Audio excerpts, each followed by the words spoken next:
মধ্যপ্রাচ্যে যুদ্ধের মেঘ ঘনীভূত হচ্ছে ঠিকই, কিন্তু পর্দার আড়ালে এক অদ্ভুত খেলা শুরু হয়েছে। একদিকে যখন আমেরিকার মিসাইল আর যুদ্ধ বিমানগুলো ইরানের দিকে তাক করা, ঠিক তখনই তুরস্কের প্রেসিডেন্ট রিসেপ তাইয়েপ এরদোয়ান এক মাস্টার স্ট্রোক দিয়েছেন। এরদোয়ানের ট্রাইল্যাটারাল সামিট প্রস্তাব যুদ্ধের আবহে যখন সবাই হাতিয়ার গোছাতে ব্যস্ত, এরদোয়ান তখন ফোন তুললেন। তিনি একদিকে ইরানের প্রেসিডেন্ট মাসুদ পেজেশকিয়ানের সঙ্গে কথা বলছেন, অন্যদিকে ডোনাল্ড ট্রাম্পের টেবিলে এক চাঞ্চল্যকর প্রস্তাব পাঠিয়েছেন। সেটি হলো আমেরিকা, ইরান এবং তুরস্কের মধ্যে একটি ত্রিপক্ষীয় শীর্ষ সম্মেলন বা ট্রিল্যাটারাল সামিট। সবচেয়ে বড় খবর হলো, রিপোর্টে বলা হচ্ছে ডোনাল্ড ট্রাম্প নাকি এই প্রস্তাবে ইতিবাচক সাড়া দিয়েছেন। হাইপারসনিক মিসাইল বনাম আমেরিকার রণতরী, গণিতের লড়াই। এখানে একটি টেকনিক্যাল বিষয় আছে যা আমাদের বুঝতে হবে। ইরান সম্প্রতি একটি ভিডিও প্রকাশ করেছে যেখানে দেখানো হয়েছে তাদের ফাতা হাইপারসনিক মিসাইল আমেরিকার বিশাল রণতরী ইউএসএস আব্রাহাম লিঙ্কনকে দুই টুকরো করে দিচ্ছে।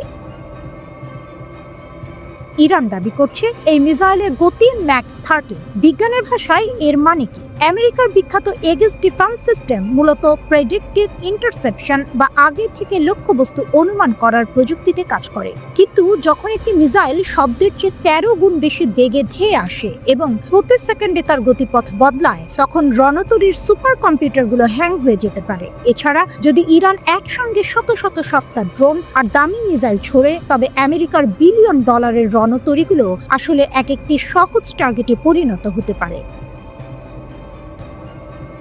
আঞ্চলিক সমীকরণ, কারা কার সাথে? ইসরায়েলি সংবাদ মাধ্যমের দাবি অনুযায়ী ব্রিটেন, ফ্রান্স, জর্ডান এবং সংযুক্ত আরব আমিরাত আমেরিকার পাশে দাঁড়াতে পারে। গোয়েন্দা তথ্য আদান প্রদান থেকে শুরু করে মিসাইল আটকানো সবকিছু প্রস্তুতি সারা। অন্যদিকে ইরানও হুমকি দিয়ে রেখেছে যে যদি আক্রমণ হয় তবে মধ্যপ্রাচ্যের প্রতিটি আমেরিকান ঘাঁটি হবে তাদের বৈধ লক্ষ্যবস্তু।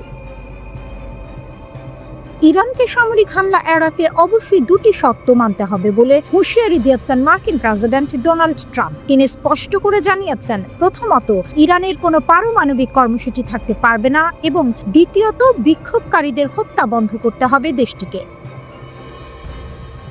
ইরানের পারমাণবিক কর্মসূচি নিয়ে নতুন একটি চুক্তিতে পৌঁছাতে তেহরানের ওপর চাপ বাড়িয়ে আসছে ওয়াশিংটন। ট্রাম্পের এমন মন্তব্য সেই প্রেক্ষাপটে এদিকে ইরানের সেনাবাহিনীর মুখপাত্র ব্রিগেডিয়ার জেনারেল মোহাম্মদ আকরামিনিয়া হুঁশিয়ারি দিয়ে বলেছেন, শত্রুপক্ষের যে কোনো শত্রুতামূলক পদক্ষেপ বা ভুল হিসাবের জবাব তাৎক্ষণিক ও বাস্তব সময়েই দেয়া হবে। তিনি স্পষ্ট করে বলেন, মার্কিন বিমানবাহী রণতরীগুলো ইরানের ক্ষেপণাস্ত্র, বিশেষ করে হাইপারসনিক ক্ষেপণাস্ত্রের সামনে ঝুঁকিপূর্ণ।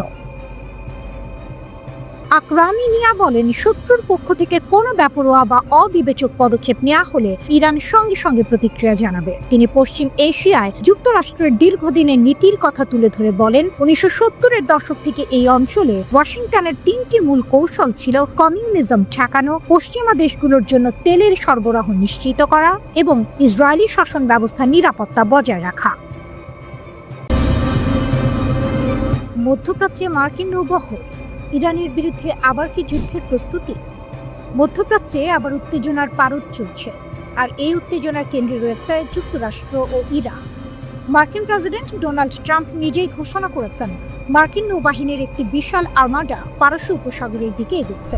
এই ঘোষণার পরেই প্রশ্ন উঠছে, যুক্তরাষ্ট্র কি আবার ইরানে হামলার প্রস্তুতি নিচ্ছে, নাকি এটা শুধুই শক্তি প্রদর্শন? যুক্তরাষ্ট্র কি কি সামরিক শক্তি পাঠাচ্ছে? মার্কিন কর্মকর্তাদের মতে, যুক্তরাষ্ট্র এখন মধ্যপ্রাচ্যে পাঠাচ্ছে একটি এয়ারক্রাফট ক্যারিয়ার স্ট্রাইক গ্রুপ, আধুনিক যুদ্ধ জাহাজ, ক্ষেপণাস্ত্র প্রতিরক্ষা ব্যবস্থা। এই বহরের নেতৃত্বে রয়েছে USS Abraham Lincoln aircraft carrier. এই জাহাজটি মূলত দক্ষিণ চীন সাগরের দিকে যাচ্ছিল, কিন্তু হঠাৎ করেই দিক বদলে মধ্যপ্রাচ্যের দিকে পাঠানো হয়।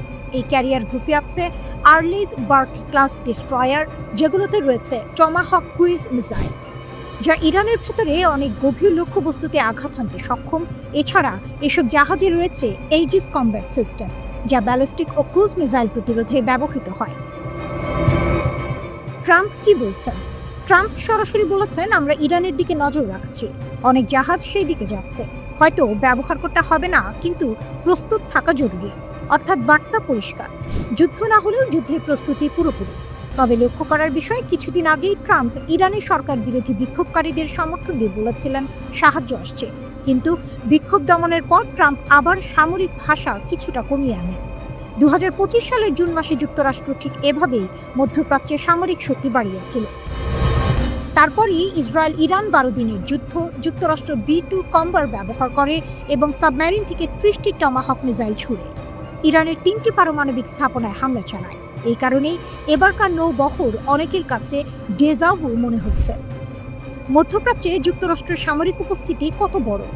অনেকে ভাবেন যুক্তরাষ্ট্র এখন নতুন করে সেনা পাঠাচ্ছে, কিন্তু বাস্তবতা হলো মধ্যপ্রাচ্যে আগে থেকেই 40 থেকে 50 হাজার মার্কিন সেনা আছে, অন্তত 19টি সামরিক স্থাপনা, এর মধ্যে 8টি স্থায়ী ঘাঁটি। যেসব দেশে মার্কিন ঘাঁটি রয়েছে: বাহরাইন, কাতার, কুয়েত, সৌদি আরব, সংযুক্ত আরব আমিরাত, ইরাক, জর্ডান, মিশর। ইরান বহুদিন ধরেই বলে আসছে, যুদ্ধ শুরু হলে এসব ঘাঁটি হবে প্রথম লক্ষ্য। ইরানের প্রতিক্রিয়া কি? ইরান কোনো রাগঢাক না করে হুঁশিয়ারি দিয়েছে। ইরানি সামরিক সমন্বয়ক আলী আবদুল্লাহি আলিয়াবাদী বলেছেন, ইরানে হামলা হলে অঞ্চলের সব মার্কিন ঘাঁটি বৈধ লক্ষ্যবস্ত হবে।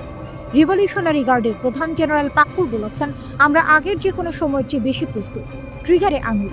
পররাষ্ট্রমন্ত্রী আব্বাস আরাকচি স্পষ্ট ভাষায় বলেন, হামলা হলে আমাদের সবকিছু দিয়ে পাল্টে আঘাত করব। বিমান চলাচলে প্রভাব পড়েছে। পুরোপুরি বন্ধ না হলেও এয়ার ফ্রান্স, KLM, লাক্সেয়ার সহ একাধিক ইউরোপীয় এয়ারলাইন সাময়িকভাবে দুবাই ও তেল আবিবের ফ্লাইট বাতিল বা পিছিয়েছে। কারণ একটাই, আকাশপথে নিরাপত্তা ঝুঁকি। নতুন নিষেধাজ্ঞাও এসেছে। হ্যাঁ, যুক্তরাষ্ট্র সম্প্রতি 9টি জাহাজ ও তাদের মালিকদের উপর নিষেধাজ্ঞা দিয়েছে। অভিযোগ, এই জাহাজগুলো গোপনে ইরানের তেল বিক্রি করছিল। তাহলে কি যুদ্ধ আসন্ন? এখন পর্যন্ত কোনো সরাসরি হামলার ঘোষণা নেই।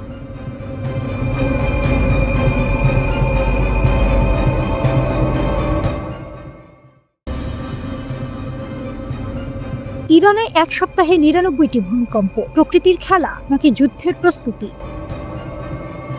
ইরান, ইসরায়েল এবং যুক্তরাষ্ট্র এই 3 দেশকে ঘিরে মধ্যপ্রাচ্যে উত্তেজনা আবার নতুন করে মাথাচাড়া দিয়েছে। ঠিক এই সময়ে সামনে আসে একটি অস্বাভাবিক তথ্য। মাত্র এক সপ্তাহে ইরানে 99টি ভূমিকম্প, আর এখান থেকেই শুরু হয় জল্পনা, গুজব আর নানা ষড়যন্ত্র তত্ত্ব। প্রশ্ন হলো, এগুলো কি স্বাভাবিক ভূমিকম্প, নাকি গোপন পারমাণবিক পরীক্ষা, নাকি যুক্তরাষ্ট্র ও ইসরায়েলের সঙ্গে সম্ভাব্য যুদ্ধের প্রস্তুতি? কি ঘটেছে ইরানে?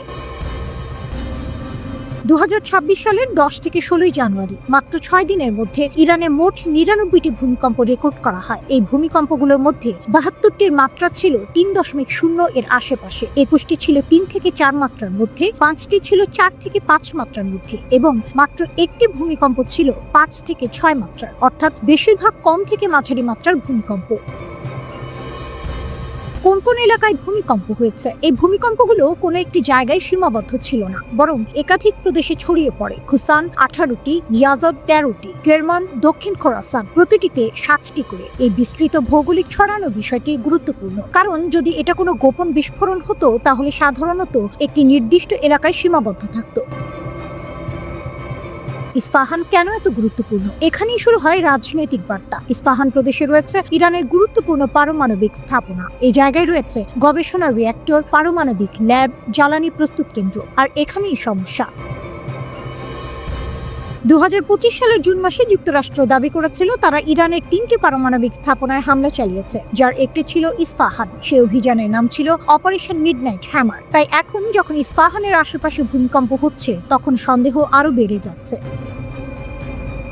ট্রাম্প বনাম ইরান, হত্যার হুমকি ও যুদ্ধের ভাষা। এই ভূমিকম্পের খবর এমন এক সময় এসেছে যখন রাজনৈতিক উত্তেজনা চরমে। ডোনাল্ড ট্রাম্প হুঁশিয়ারি দিয়েছেন, আমাকে হত্যা করা হলে ইরানকে পৃথিবীর মানচিত্র থেকে মুছে দেওয়া হবে। অন্যদিকে ইরান বলেছে, খামেনিকে আঘাত করলে হাত কেটে নেওয়া হবে। এ ধরনের ভাষা সাধারণত যুদ্ধের আগের সময়েই শোনা যায়। ইসরায়েলেও ভূমিকম্প আরও সন্দেহ। 14 জানুয়ারি ইসরায়েলে 4.2 মাত্রার ভূমিকম্প হয়। এর কেন্দ্র ছিল ডিমোনা পারমাণবিক স্থাপনার কাছাকাছি। এই ঘটনাও নতুন প্রশ্ন তোলে। ডিমোনা ইসরায়েলের গোপন পারমাণবিক কর্মসূচির কেন্দ্র বলে মনে করা হয়। সেখানে আগে থেকেই নিরাপত্তা মহড়া চলছিল। ভূমিকম্পের পর সাইরেন বেজে ওঠে, আতঙ্ক ছড়িয়ে পড়ে। কিছু বিশ্লেষক দাবি করেন ইসরায়েল হয়তো পারমাণবিক কার্যকলাপ বাড়াচ্ছে, যদিও এর কোনো প্রমাণ এখনো নেই। তাহলে সত্যিটা কি? এখন সবচেয়ে গুরুত্বপূর্ণ প্রশ্ন, এগুলো কি প্রকৃতির স্বাভাবিক ঘটনা নাকি গোপন সামরিক তৎপরতা? ভূতাত্ত্বিকদের মতে ইরান ও ইসরায়েল দুটোই ভূমিকম্প প্রবণ এলাকায় অবস্থিত। ছোট ছোট ভূমিকম্প একসাথে হওয়াকে বলা হয় সাইসমিক স্টর্ম। এটি অনেক সময় স্বাভাবিকভাবেই ঘটে, কিন্তু রাজনীতি যখন উত্তপ্ত থাকে তখন প্রতিটি প্রাকৃতিক ঘটনাও রাজনৈতিক অর্থ পেয়ে যায়। কিন্তু এখন পর্যন্ত কোনো প্রমাণ নেই যে এই ভূমিকম্পগুলো পারমাণবিক পরীক্ষা বা যুদ্ধ প্রস্তুতির ফল।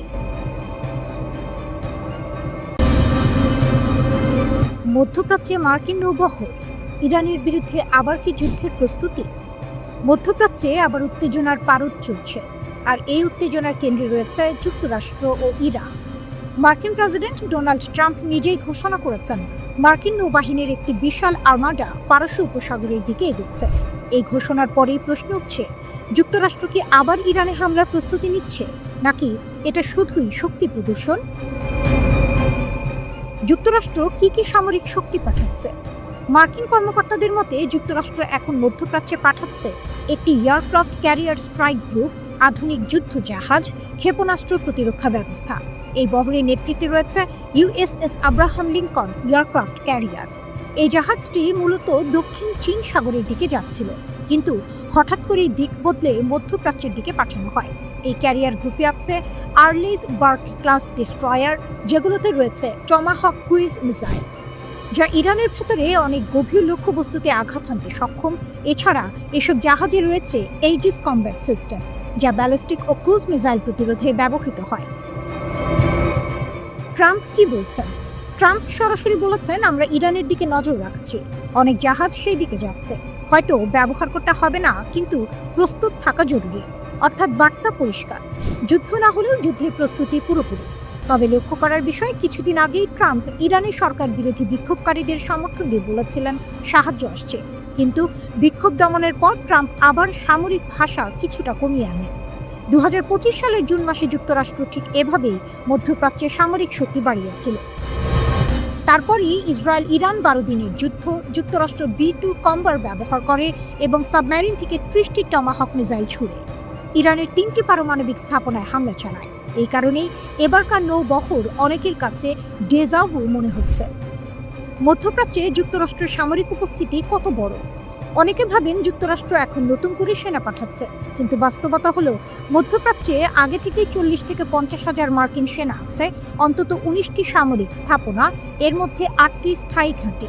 যেসব দেশে মার্কিন ঘাঁটি রয়েছে: বাহরাইন, কাতার, কুয়েত, সৌদি আরব, সংযুক্ত আরব আমিরাত, ইরাক, জর্ডান, মিশর।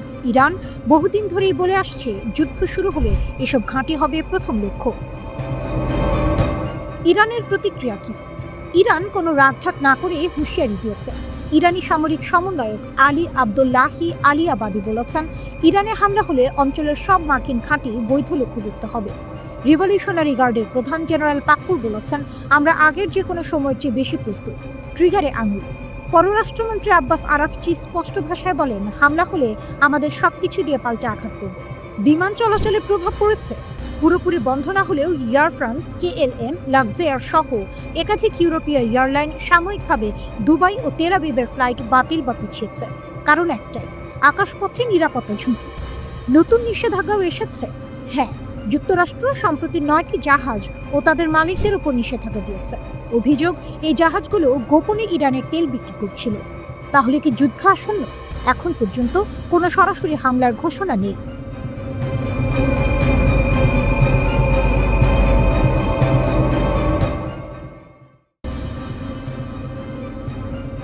বিভিন্ন আন্তর্জাতিক সংবাদ সূত্র দাবি করেছে যে ইরানের সর্বোচ্চ নেতা আয়াতুল্লাহ আলী খামেনি নিরাপত্তার কারণে তেহরানে গভীর বাংকারে আন্ডারগ্রাউন্ড শেল্টারে অবস্থান করছেন। বাংকারটি অত্যন্ত শক্তপোক্ত টানেল নেটওয়ার্কে যুক্ত, যাতে উপর থেকে কোনো আঘাত এলেও তাকে রক্ষার সক্ষমতা রয়েছে।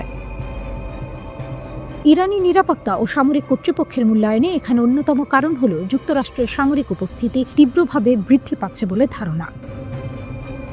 খামেনির পুত্র মাসুদ খামেনি এখন তার বার্তা ও দৈনন্দিন দায়িত্ব সামলাচ্ছেন বলেও রিপোর্টে উল্লেখ আছে। এটি ইঙ্গিত দেয় যে পরিস্থিতি শান্ত নয়, বরং ঝুঁকিপূর্ণ। যুক্তরাষ্ট্রের সামরিক বর্ধিত উপস্থিতি, রণতরী, সৈন্য ও হুঁশিয়ারি। মধ্যপ্রাচ্যে বর্তমানে যুক্তরাষ্ট্রের নৌবহর যেমন USS Abraham Lincoln career strike group পৌঁছানোর পথে রয়েছে, তেমনি অন্যান্য এয়ার ডিফেন্স ব্যবস্থা ও স্থল বাহিনীর সরঞ্জামও সেখানে পাঠানো হচ্ছে বলে আশঙ্কা করা হচ্ছে। ট্রাম্প নিজেই বলেছেন, আমরা ইরানের দিকে বড় শক্তি পাঠাচ্ছি, হয়তো ব্যবহার করতে হবে না, কিন্তু প্রস্তুত রাখতে হবে। এটা শুধু যুদ্ধের ইঙ্গিত নয়, এটি মনস্তাত্ত্বিক যুদ্ধও বটে। শক্তি প্রদর্শন, শত্রুকে ভয় দেখানো, আর কোনো ভুল গণনা হলে তা থেকে সরে যাওয়ার সুযোগ না দেয়া। ইরানের কড়া প্রতিক্রিয়া, হুঁশিয়ারির ভাষা। ইরান ইতিমধ্যেই জানিয়েছে, যদি কোনো রকম সামরিক হামলা করা হয় তা পুরো দস্তুর যুদ্ধ হিসেবে বিবেচিত হবে। এমনকি রেভলিউশনারি গার্ড বলছে তাদের আঙুল ট্রিগারে প্রস্তুত। এটা কোনো সস্তা রাজনৈতিক ভাষা নয়, এটি ওই ধরনের ভাষা যা সাধারণত রাষ্ট্রীয় নিরাপত্তা ব্যবস্থায় তখনই শোনা যায় যখন পরিস্থিতি চরম সতর্ক পর্যায়ে থাকে। প্রতিবেদনে বলা হয়েছে যে ইরানের সিকিউরিটি টিম উচ্চ সতর্কতার কারণে খামেনিকে বাংকারে পাঠিয়েছে। এখানে 3টি গুরুত্বপূর্ণ দিক। 1, এটা যুদ্ধের পূর্বাভাস নয়, বরং প্রতিরক্ষামূলক ব্যবস্থা। পৃথিবীর সব দিকেই রাষ্ট্রীয় নেতারা কখনোই সরাসরি বিপজ্জনক অবস্থানে থাকেন না যদি সেই ঝুঁকি দেখা যায়। 2, এই ধরনের বাংকার সাধারণত থাকে ফৌজদারি ও বড় বিপর্যয় পরিস্থিতির জন্য। ইউরোপে দ্বিতীয় বিশ্বযুদ্ধের সময়েও নেতারা এই ধরনের শেল্টার ব্যবহার করতেন। ট্রাম্প প্রশাসন এখনো সরাসরি কোনো হামলার ঘোষণা করেনি। কিছু রিপোর্টে বলা হয়েছে ইরান সম্ভবত আলোচনাও চেয়েছিল, কিন্তু পরিস্থিতি এতটা জটিল হয়ে গেছে যে আগেই কিছু সিদ্ধান্ত নিতে হতে পারে। এছাড়া অর্থনৈতিক চাপ ও নিষেধাজ্ঞা, বাণিজ্য শুল্ক এগুলো সমানভাবে ব্যবহার করা হচ্ছে। ইরানে হামলা চালানোর প্রস্তুতি শেষের কাছাকাছি আছে যুক্তরাষ্ট্র। এবার দেশটির ইরানে হামলা চালাবে বলে ধারণা করছে ইসরায়েল। তবে মার্কিন প্রেসিডেন্ট ডোনাল্ড ট্রাম্প এ নিয়ে এখনও চূড়ান্ত সিদ্ধান্ত নেননি। এই তথ্য জানিয়েছে ইসরায়েলি সংবাদ মাধ্যম চ্যানেল 12। তারা বলেছে, হামলার পর ইরান যে পাল্টা হামলা চালাবে সেটিরও প্রস্তুতি নিচ্ছেন মার্কিন সেনারা। চ্যানেল 12 জানিয়েছে, গত 8 মাসের মধ্যে মধ্যপ্রাচ্যে এবারই সবচেয়ে বড় সেনা ও যুদ্ধাস্ত্র জড়ো করছে যুক্তরাষ্ট্র, যার মধ্যে রয়েছে রণতরী USS Abraham Lincoln, guided missile destroyer এবং ক্রুজার। এর সঙ্গে আছে ফাইটার স্কোয়াড্রনস এবং বাড়তি আকাশ ও মিসাইল প্রতিরক্ষা ব্যবস্থা। নতুন একটি গোয়েন্দা তথ্য সামনে এসেছে। এতে বলা হচ্ছে, ইরানের সর্বোচ্চ নেতা আয়াতুল্লাহ আলী খামেনি হয়তো ইতিমধ্যেই দেশ ছাড়ার প্রস্তুতি নিচ্ছেন। টাইমসের প্রতিবেদনে বলা হয়েছে, যদি বিক্ষোভ এতটাই তীব্র হয় যে তার ক্ষমতার নিয়ন্ত্রণ ভেঙে পড়তে শুরু করে, তাহলে খামেনির একটি বিকল্প পালানোর পরিকল্পনা রয়েছে। 86 বছর বয়সী এই নেতা নাকি তেহরান ছাড়তে প্রস্তুত থাকবেন। সঙ্গে থাকবে তার খুব ঘনিষ্ঠ একটি ছোট দল। এই দলে সর্বোচ্চ 20 জন থাকতে পারে, যাদের মধ্যে রয়েছেন তার পরিবার, ঘনিষ্ঠ সহকারী এবং তার ছেলে ও সম্ভাব্য উত্তরসূরি মোস্তফা খামেনি। গোয়েন্দা সূত্র বলছে, যদি নিরাপত্তা বাহিনী আদেশ মানতে অস্বীকৃতি জানায়, দল ত্যাগ শুরু করে বা ভেঙে পড়ে, তাহলে এই পরিকল্পনা কার্যকর হবে। আর সম্ভাব্য গন্তব্য হিসেবে উঠে এসেছে একটি নাম, মস্কো। সাবেক ইসরায়েলি গোয়েন্দা কর্মকর্তা বেনি সাপ্তি টাইমসকে বলেন, বাস্তবে খামেনির যাওয়ার মতো আর কোনো জায়গা নেই। তিনি রুশ প্রেসিডেন্ট ভ্লাদিমির পুতিনকে শ্রদ্ধা করেন এবং তেহরান ও মস্কোর মধ্যে রাজনৈতিক সম্পর্ক খুব গভীর। এই পালানোর পরিকল্পনাটি নাকি সিরিয়ার সাবেক প্রেসিডেন্ট বাশার আল আসাদের ঘটনার আদলে তৈরি। 2024 সালের ডিসেম্বরে যখন বিদ্রোহীরা দামেস্কের কাছাকাছি পৌঁছে যায়, তখন আসাদ রাশিয়ায় পালিয়ে যান। একইভাবে খামেনির পরিকল্পনায় রয়েছে আগেই ঠিক করা রুট, বিদেশে সম্পদ সরানো, নগদ অর্থ এবং বিদেশে থাকা সম্পত্তিতে দ্রুত পৌঁছানোর ব্যবস্থা। খামেনির আর্থিক শক্তিও বিশাল। ধারণা করা হয় তিনি সি-টেড নামের আধা রাষ্ট্রীয় প্রতিষ্ঠানের মাধ্যমে একটি বিশাল অর্থনৈতিক সাম্রাজ্য নিয়ন্ত্রণ করেন। 2013 সালে রয়টার্স এই প্রতিষ্ঠানের সম্পদের মূল্য প্রায় $95 বিলিয়ন বলে উল্লেখ করেছিল। তার অনেক ঘনিষ্ঠ সহযোগীর পরিবার ইতিমধ্যেই যুক্তরাষ্ট্র, কানাডা ও দুবাইয়ে বসবাস করছে। এই তথ্যগুলো সামনে এসেছে এমন এক সময় যখন ইরানে বিক্ষোভ চলছে। এর মূল কারণ অর্থনৈতিক বিপর্যয়, ভয়াবহ মূল্যস্ফীতি এবং সাধারণ মানুষের ক্ষোভ। তেহরান ছাড়াও বহু শহরে বিক্ষোভ ছড়িয়ে পড়েছে, এমনকি পবিত্র শহর কোমেও। গত বছরের 12 দিনের ইসরায়েল যুদ্ধের পর থেকে খামেনিকে শারীরিক ও মানসিকভাবে দুর্বল বলা হচ্ছে। ওই যুদ্ধে ইরানের বহু মিত্র শক্তি ক্ষতিগ্রস্ত হয়। তখন খামেনি দিনের পর দিন বাংকারে লুকিয়েছিলেন, কারণ ইসরায়েলি হামলায় বহু শীর্ষ রেভলিউশনারি গার্ড কমান্ডার নিহত হন। বিশ্লেষকরা বলছেন, এতে তার মধ্যে বেঁচে থাকার প্রবল মানসিকতা আরও গভীর হয়েছে। তিনি খুব কম জনসম্মুখে আসছেন এবং চলমান বিক্ষোভ নিয়ে প্রায় নীরব।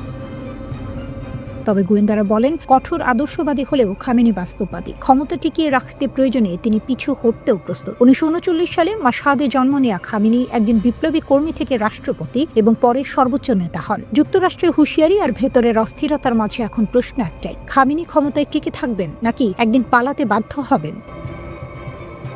খামেনি বলেন, আমরা বিক্ষোভকারীদের সঙ্গে কথা বলি, কর্মকর্তাদেরও কথা বলা উচিত, কিন্তু দাঙ্গাবাজদের সঙ্গে কথা বলা অর্থহীন। এটা শত্রুর ষড়যন্ত্র, আমরা হার মানব না। ইরানে তো প্রতিবাদে মানুষ মারা গেছে, আপনি বলেছিলেন আমরা লকড অ্যান্ড লোডেড, মানে প্রস্তুত। তাহলে সেই সীমারেখাটা কোথায় যেখানে যুক্তরাষ্ট্র এই প্রতিবাদে সরাসরি জড়াবে? এই প্রশ্নের উত্তরে যুক্তরাষ্ট্র বলে তারা বিষয়টি দেখছে, খুব কাছ থেকে নজর রাখছে। যদি আগের মতো মানুষ হত্যা শুরু হয় তাহলে ইরানকে খুব কঠোরভাবে জবাব দিতে হবে, এমনই ইঙ্গিত দেওয়া হয়। এরই মধ্যে ইরানের ভেতরে সরকার ঘোষণা দেয় ২০ মে থেকে একটি পরিকল্পনা কার্যকর হবে। জনগণের জন্য নির্দিষ্ট অঙ্কের টাকা জমা দেওয়া হয়েছে, যাতে মানুষ মাসে মাসে তা দিয়ে প্রয়োজনীয় জিনিস কিনতে পারে। এই অর্থ জনগণকে দেওয়ার নির্দেশ দেওয়া হয়েছে এবং সরকার দাবি করছে সব ইরানি নাগরিকই এই অর্থ পেয়েছে। কিন্তু বাস্তবতা ভিন্ন। বিদেশি মুদ্রার দাম অনিয়ন্ত্রিতভাবে বাড়ছে, বিনিময় হারের কোনো স্থিরতা নেই, প্রতিদিন দাম ওঠানামা করছে। এর ফলে ব্যবসায়ী ও দোকানদাররা কাজ করতে পারছেন না। সরকারের দাবি এটা স্বাভাবিক নয়, এটা শত্রুপক্ষের কাজ। সরকার বলছে শত্রুরা টাকা দিয়ে বা উস্কানি দিয়ে কিছু লোককে ব্যবসায়ীদের পেছনে লাগিয়েছে, যারা ইসলাম, ইরান এবং ইসলামী প্রজাতন্ত্রের বিরুদ্ধে স্লোগান দিচ্ছে।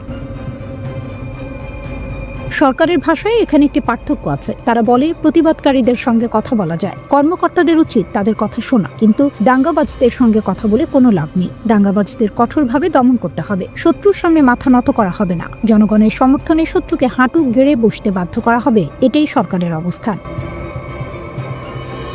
ইরানের সর্বোচ্চ নেতা আয়াতুল্লাহ আলী খামেনি যখন বলেন আমরা শত্রুর কাছে মাথা নত করব না, তখন বিশ্বের অন্যতম প্রভাবশালী প্রযুক্তি উদ্যোক্তা ইলন মাস্ক প্রকাশ্যে পাল্টা জবাব দেন, ইন ইয়োর ড্রিমস। এই মন্তব্য সামাজিক মাধ্যমে ঝড় তোলে। কিন্তু ইরানের ভেতরে বিষয়টি শুধু কথার লড়াই নয়, দেশ জুড়ে প্রতিবাদ ছড়িয়ে পড়ার সঙ্গে সঙ্গে খামেনি আরও কঠোর হন। তিনি প্রতিবাদকারীদের নাগরিক নয়, বরং দাঙ্গাবাজ বলে আখ্যা দেন। নিরাপত্তা বাহিনীকে নির্দেশ দেন দমন করতে। তিনি বিদেশি শক্তিকে দায়ী করেন এবং বলেন ইরান পিছু হটবে না।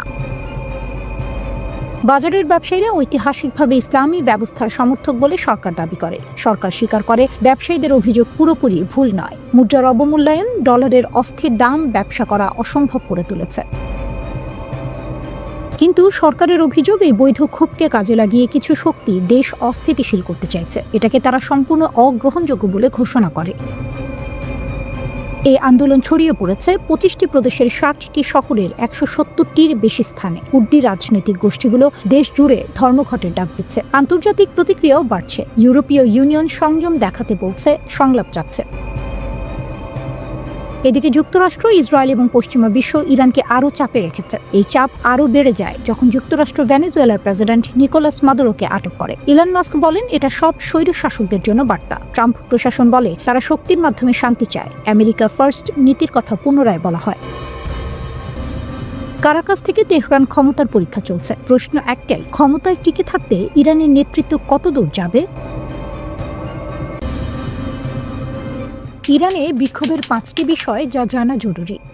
ইরানের বিভিন্ন শহরে ব্যাপক বিক্ষোভ ছড়িয়ে পড়েছে, কিন্তু এগুলোর পেছনে কী কারণ এবং এগুলো কোথায় পৌঁছাতে পারে? রিপোর্ট আল জাজিরার।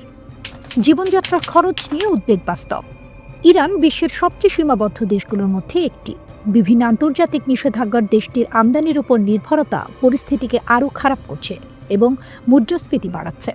মুদ্রাস্ফীতি বাড়িয়েছে খাদ্যপণ্যের দাম গড়ে গত বছরের তুলনায় ৭২% বেড়েছে। দুধের দাম এই বছর ৬ গুণ এবং অন্যান্য জিনিসের দাম 10 গুণের বেশি বেড়েছে। বিক্ষোভগুলো বড় আকারে। শুধু তেহরানের গ্র্যান্ড বাজারের দোকানদারদের অর্থনৈতিক প্রতিবাদ থেকে শুরু হওয়া আন্দোলন নতুন বছরের আগেই ইরানের ৩১ প্রদেশের অন্তত ১৭ প্রদেশে ছড়িয়ে পড়েছে। হাজার হাজার মানুষ দেশের বিভিন্ন জায়গায় প্রতিবাদে অংশ নিয়েছে এবং নিরাপত্তা বাহিনী কিছু জায়গায় জোরপূর্বক প্রতিক্রিয়া দেখিয়েছে। ইরানের ফার্স্ট নিউজ এজেন্সি জানিয়েছে দক্ষিণ পশ্চিম ইরানের গর্ডেগানে নিরাপত্তা বাহিনীর সঙ্গে সংঘর্ষে ৩ জন মারা গেছে, আরও ৩ জন আজনা এবং 1 জন কুহদাস্টে মারা গেছে। সরকার কিভাবে প্রতিক্রিয়া দেখাবে তা বোঝা কঠিন।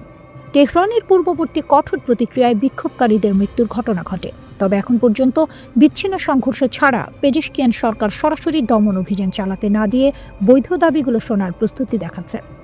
বিক্ষোভকারীদের উদ্বেগ মোকাবিলায় সরকার কেন্দ্রীয় ব্যাংকের নতুন গভর্নর নিয়োগ দিয়েছে।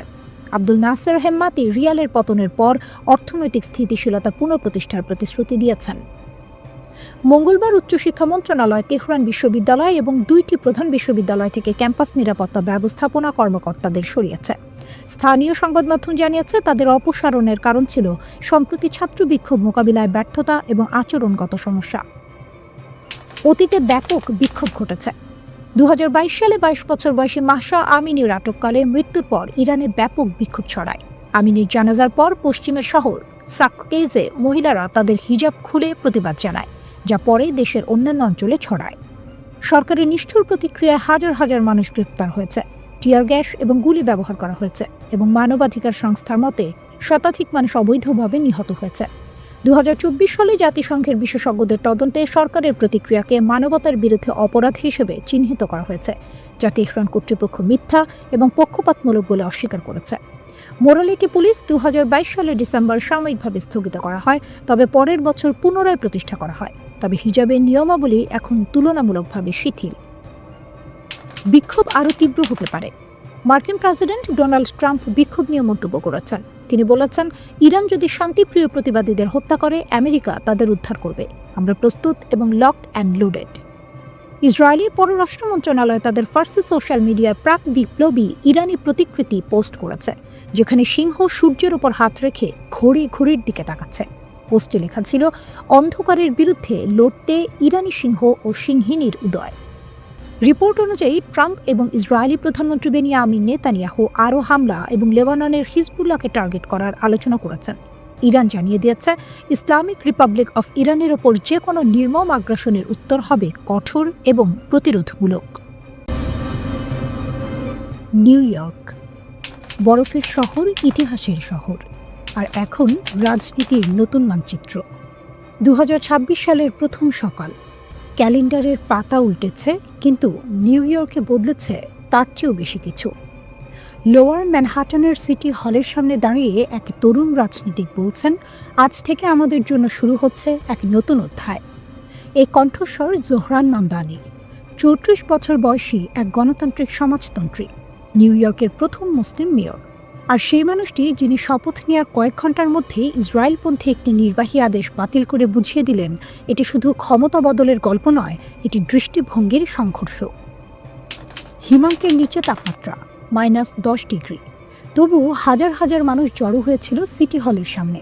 কেউ পতাকা হাতে, কেউ সন্তান কোলে, কেউ আবার কেবল ইতিহাসের সাক্ষী হতে।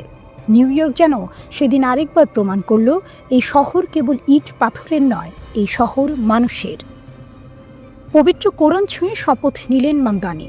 মুহূর্তটি ছিল প্রতীকী, কিন্তু বার্তাটি ছিল রাজনৈতিক। নিউ ইয়র্কের ইতিহাসে প্রথমবার একজন মুসলিম মেয়র শুধু ক্ষমতায় এলেন না, তিনি নিজের পরিচয় নিয়েই এলেন। শপথের পর তার ভাষণ ছিল নরম কণ্ঠে উচ্চারণ করা এক রাজনৈতিক বজ্রপাত। তিনি বললেন, আমাকে বলা হয়েছিল মানুষের প্রত্যাশা কমিয়ে রাখতে, আমি তা করব না। আমি ছোট প্রত্যাশার রাজনীতি বদলাতে এসেছি। এই একটি বাক্যে বোঝা গেল নতুন মেয়রের দর্শন কি। মামদানির রাজনীতি সুবিধার নয়, সাহসের। বিনামূল্যে বাস সেবা, সাশ্রয়ী ভাড়া, শিশু পরিচর্যা, এসব কাগজে প্রতিশ্রুতি নয়, বরং নিউ ইয়র্কের শ্রমজীবী মানুষের দৈনন্দিন জীবনের প্রশ্ন। আর সেই কারণেই হাজার হাজার মানুষ শীতে দাঁড়িয়ে হাততালি দিয়েছে, স্লোগান তুলেছে। এই অভিষেক শুধু একটি অনুষ্ঠান ছিল না, এটি ছিল এক ধরনের গণজমায়েত। প্রথমবারের মতো ব্লক পার্টি, মারে স্ট্রিট থেকে লিবার্টি স্ট্রিট, 7টি ব্লক জুড়ে মানুষ, 4000 নিবন্ধিত অতিথি, আর বাকিরা ইতিহাসের অতিথি। বাংলাদেশে বংশোদ্ভূত নিউ ইয়র্কবাসীরাও ছিলেন সেখানে। তাদের চোখে ছিল আশা, এই শহরে তাদের কণ্ঠস্বর আরও দৃশ্যমান হবে। কিন্তু মামদানির যাত্রা শুরু হলো আরও স্পষ্ট বার্তা দিয়ে। অভিষেকের কয়েক ঘন্টার মধ্যেই তিনি বাতিল করলেন সাবেক মেয়র এরিক অ্যাডামসের জারি করা সব নির্বাহী আদেশ, বিশেষ করে সেই নির্দেশনা যেখানে মেয়র কার্যালয়ের কর্মকর্তাদের ইসরায়েল বর্জন বা বিনিয়োগ প্রত্যাহার আন্দোলন থেকে দূরে থাকার কথা বলা হয়েছিল। এই সিদ্ধান্ত শুধু প্রশাসনিক নয়, এটি আদর্শিক। এটি বলছে নিউ ইয়র্ক সিটি আর কোনো নির্দিষ্ট পররাষ্ট্রনৈতিক অবস্থানের দাস নয়। এটি বলছে মেয়র কার্যালয় এখন মত প্রকাশের স্বাধীনতার বিপক্ষে দাঁড়াবে না। এই পদক্ষেপের সমর্থক যেমন উচ্ছ্বসিত, সমালোচক তেমনি সতর্ক।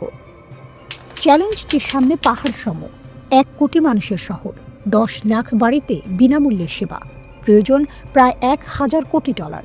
মামদানি বলছেন, ধনীদের ওপর কর বাড়বে, কিন্তু সেই সিদ্ধান্ত বাস্তবায়নের জন্য তাকে পেতে হবে গভর্নর ক্যাথি হোকুলের সমর্থন। আর আছেন ডোনাল্ড ট্রাম্প, যিনি ইতিমধ্যেই মামদানিকে কমিউনিস্ট বলে চিহ্নিত করেছেন, কেন্দ্রীয় তহবিল কাটছাঁটের হুমকিও দিয়েছেন। তবু রাজনীতির নাটকীয়তায় চমক আছে। হোয়াইট হাউসের সাক্ষাতে ট্রাম্পই বললেন, আমি চাই তিনি ভালো কাজ করুন, আর আমি সাহায্য করব। এই দ্বন্দ্ব, এই অনিশ্চয়তা, এই প্রত্যাশা সব মিলিয়েই মামদানি নিউ ইয়র্ক।